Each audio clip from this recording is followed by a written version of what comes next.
Hello, welcome to this lesson. In this video, we are going to learn how to use complex numbers to solve AC circuit problems. Sometimes using complex numbers to solve this kind of problems makes them much more easier for us. So for that reason, we are going to learn how to apply complex numbers in solving such questions. So for complex numbers, we can express them in two forms, which is the rectangular notation form and then the polar notation form. So I have a random phasor quantity I here. Okay, we are going to learn how to express this phasor quantity in complex number form. So to express this phasor quantity I in rectangular notation form, we are going to have I to be equal to Ix plus JIY. Okay, and then normally when we are dealing with complex numbers, we name the x-axis as the real axis and then we name the y-axis as the imaginary axis.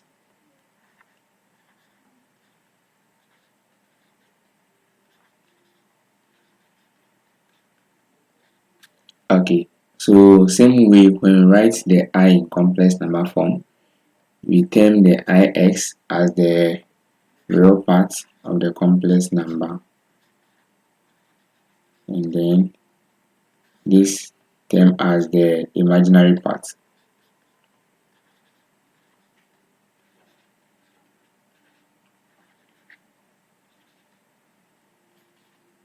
Okay, so this is for the rectangular notation form. Okay, so from here I can actually say that Ix will be equal to the magnitude of I multiplying cosine of the phase angle. Okay, that will be theta, which is the angle that the quantity I makes relative to the x-axis. Okay, and then I can say that Iy will be equal to the magnitude multiplying sine of theta. Okay, so let's take note of this. Okay, so to express this quantity in polar notation form also, we just need the magnitude and then the angle that the quantity makes relative to the x-axis. So for the polar notation form, we're going to have I to be equal to the magnitude and then the angle theta. So this is the polar form representation of the complex number. Okay, so we normally call the magnitude as modulus, okay, in complex number, and then the angle as the argument. This is normally termed the modulus, and then the angle is known as the argument.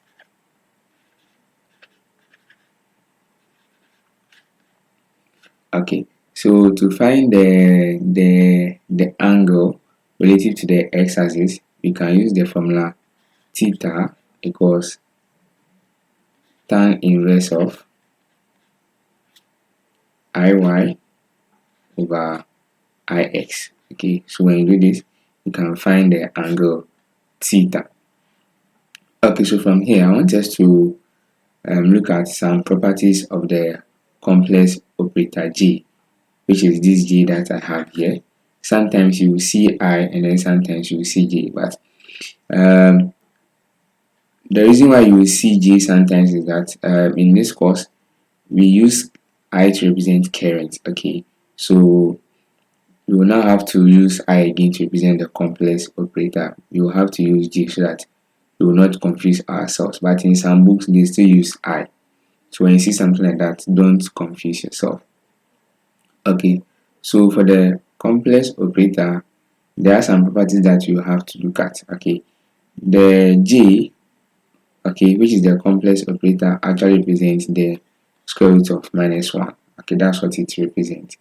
Okay, and then we can have a situation whereby you have j multiplying j. Okay, when you have something like this, this will be equal to -1. Okay, don't forget this. And also you can have 1 over j. Okay, 1 over j. This is also equal to -j. So when you have situations whereby you have some kind of expressions like this, then you should know how to do the calculation. And also the reason why we apply j is that anytime j is applied to phasor quantity, it rotates it through an angle of what? 90 degrees. Okay, so we can have positive j, then we can have negative j. We have negative j when the quantity is being rotated 90 degrees in the counterclockwise direction. Okay, and then we have negative j when the quantity is being rotated 90 degrees to the clockwise direction. Okay, so let's take note of this. That's the main reason why we use so that's one of the reasons why you will see positive j and then negative j in some cases. So there will be a case where you have two complex numbers being summed up. Okay, when you have such a situation, all you have to do is to add the real part of the complex numbers separately and then add the imaginary parts also separately. Okay guys, so to learn more about complex numbers, you can check out my videos on complex numbers in my algebra playlist. I have the link in the description. So now let's actually link these complex numbers concept to the actual topic, which is solving AC circuit problems. So let's look at what you are going to do.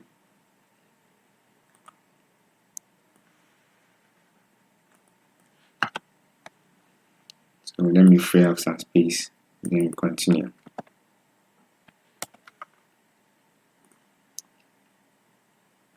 Okay, so I have this figure here, okay, which represents a phasor diagram for impedance. Okay, so what will happen is that we can express voltage, current, and then impedance as complex numbers. Okay, using the complex number approach. So we are going to apply this to impedance. So I have this phasor diagram here, and then we have the total impedance Z, and then we have inductive reactance here, and then we have capacitive reactance here, and then we have resistance here, and this is the phase angle. Okay, so let's look at how you are going to represent this in complex number form. So to express this in rectangular notation, okay, you will have to sum up all the real parts and then add it to all the imaginary part. So for the imaginary part, you see that we have the inductive reactance and then capacitive reactance, okay, being on the imaginary axis, then you have the resistance being on the real axis. Okay, so from this figure here, we can see that the impedance can be expressed in complex number form as Z equals R, okay, then plus J, then you have the imaginary part, which will be XL minus XC. So you ask that, why did I negate the inductive reactance? This is because earlier on I explained that anytime you use J, that means the phasor quantity is being rotated through an angle of 90 degrees, either to the anti-clockwise direction or to the clockwise direction. So normally in resistor, inductor, capacitor circuits, where we have all the elements in series, the voltage drop across the inductor leads the current in the circuit by an angle of 90 degrees, okay, and also the voltage drop across the capacitor lags the current by 90 degrees. That's how can we have this circuit here, and it's the same thing. So because the voltage drop across the inductor leads the current in the circuit by 90 degrees, it will be positive J, and then because the voltage drop across the capacitor lags the the current by 90 degrees, it will be negated. So the actual current in the circuit will be oriented in this direction. Okay, and then this is the this is the capacitive reactance, which is lagging by 90 degrees, and then this is the inductive reactance, which is leading by 90 degrees. So that's the reason why the XL is positive and then XC is what? Negative. Okay, so we can actually rewrite this as Z equals R plus JXL minus JXC. Okay, so in my own terms, I will explain this as that's the reason why we have positive J and negative J. That's in my own term. The first explanation is from the book I'm using, and then this is in my own terms. Okay, so what will happen is that you see we have a real axis and then the imaginary axis. Okay, and then for the real axis we have the negative direction and then the positive direction. Same for the imaginary axis too. We have the positive direction and the negative direction. So what I'll do is that for the real axis, I'll term this direction as positive, okay, which means that this direction will be negative. And then for the imaginary axis too, I will term this direction as positive, and then I'll term this direction as what? Negative. Okay, so what will happen is that you see that the resistance is pointing in the positive direction. Okay, so that's the reason why it will be positive. Okay, and then the inductive reactance is also in the positive direction, so it will have to be positive J, and then the capacitive reactance is in the negative direction, so it will have to be what? Negative J. Okay, and then mind you, we add the J to the imaginary part of the complex number. So in my simple terms, that's how I will explain this. So with this understanding, let's try our hands on an example.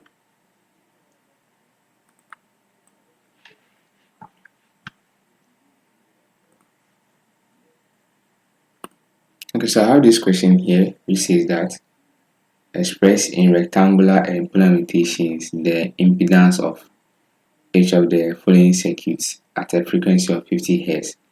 A. A resistance of 20 ohms. B. A resistance of 20 ohms in series with an inductance of 0.1 Henry. And C. A resistance of 50 ohms in series with a capacitance of 40 microfarad. So let's look at how we are going to do this. So I'll write down the general formula from what we did earlier on. So you're going to have the impedance to be equal to, okay, let me use a white color. So you're going to have the impedance to be equal to the resistance plus the inductive reactance, okay, and then that of the capacitive reactance, which is for the imaginary part. Okay, so for the A part, we are giving only the resistance, which is 20 ohms. Okay, so for that one, you're going to have the impedance in rectangular notation form to be Z. Oh, what's that? To be Z equals R, which is 20 ohms, plus the imaginary part. So in this case, you don't know the inductive reactance and then the capacitive reactance. So you're going to have 0 Z. You're going to have 0 0 there. So when you simplify this, you're going to have the impedance to be equal to 20 plus J0. Okay, so this is what you are going to have. Don't forget the unit ohms. So this will be for rectangular notation form. So let's look at the polar notation form. So for the polar notation form, we need the magnitude of Z, then that would be equal to 20. Okay, because you are going to have the square root of 20 squared plus 0 squared, and then this will still be 20. So that will be for the magnitude. And then for the angle also, let's look at that. So for the angle, that would be theta will be equal to the tan inverse.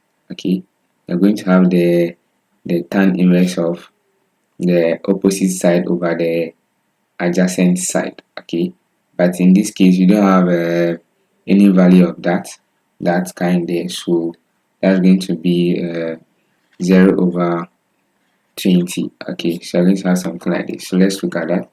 You're going to have tan inverse of 0 over 20. So that will be 0. So you're going to get the angle to be 0 degrees. So in polar form, you're going to have the impedance to be 20 and then the angle will be 0 degrees. So let's do the same for the second part of the question also.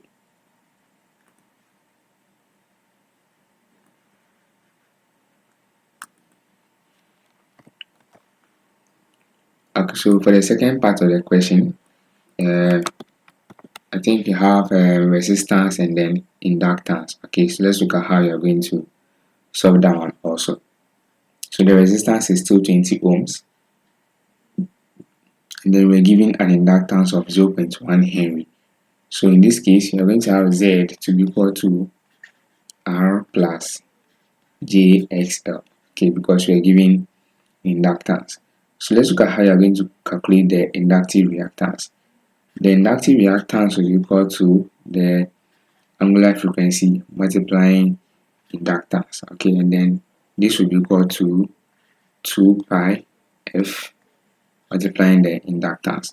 We're given the frequency in the question, so we are going to have the inductive reactance to be 2 pi multiplying the frequency 50 Hz times the inductance, which is 0.1 Henry. So when we do this, let's look at what you are going to get. You have 2 pi times 50 times 0.1. So this gave me an answer of 31.42. Okay, it gave me 31.42 ohms.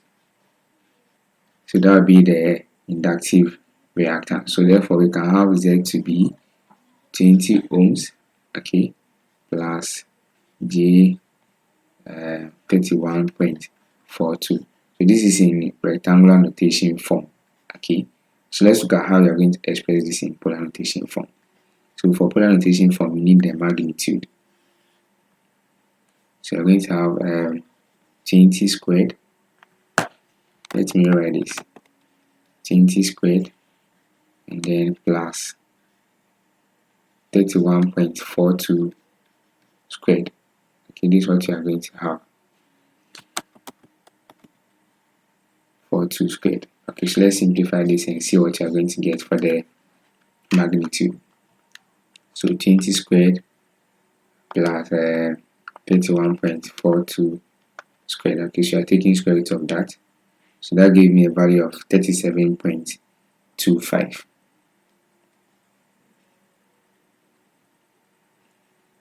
So this becomes the magnitude. So now you have to find the angle. Okay, so we're going to have theta equals the tan inverse of, we're going to have 31.42, okay, divided by the 20.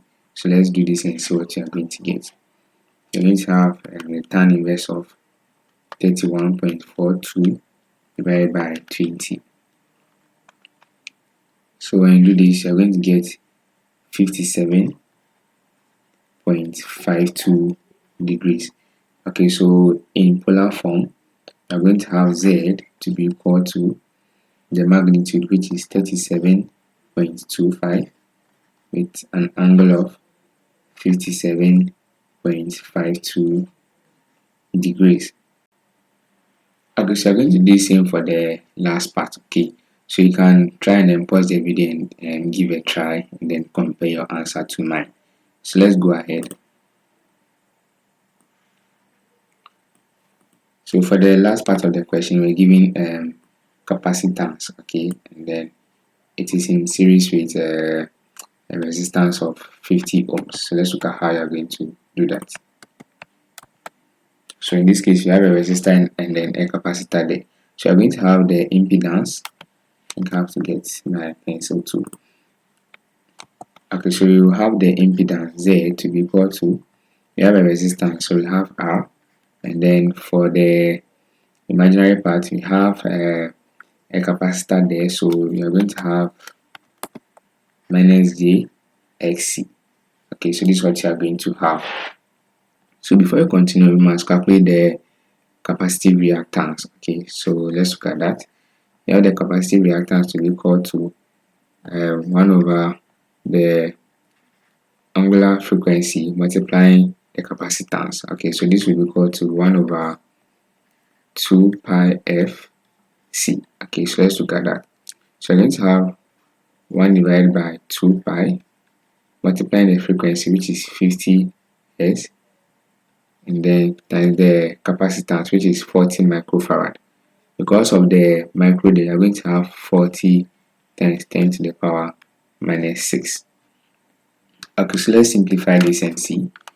We're going to have 1 over 2 pi times 50 times 40 times 10 to the power minus 6.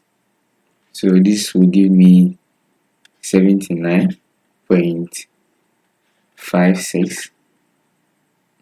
Okay, it's not 56. 79.58 ohms. Okay, this is what I got. Okay, so now that you know this, we can actually write the value for the impedance in rectangular form. So I'm going to have Z to be equal to 50 ohms minus J 79.58 ohms. Okay, this is what you are going to have. So let's write this in polar notation form. So before you can do that, you will need the magnitude. So you're going to have 50 squared plus 79.58 squared. Okay, so let's simplify this and see what you are going to get. So the square root of 50 squared plus 79.58 squared. So that gave me a value of 93.98. So I'm going to make this 94. Okay, let's take this as 94. So this is what you have for the magnitude. Okay, so you need to find the angle now. So that will be theta equal to the tan inverse of minus 79.58 divided by 50. So let's do that. So you have tan inverse of minus 79.58 divided by 50.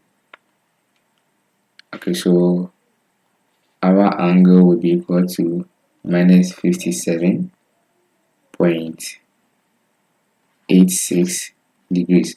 So in polar form, we are going to get Z to be equal to 94 with an angle of minus 57.86 degrees ohms. So this is what you are going to get. Thank you very much for watching this video. Please make sure you subscribe to the channel and then turn on your notification bell.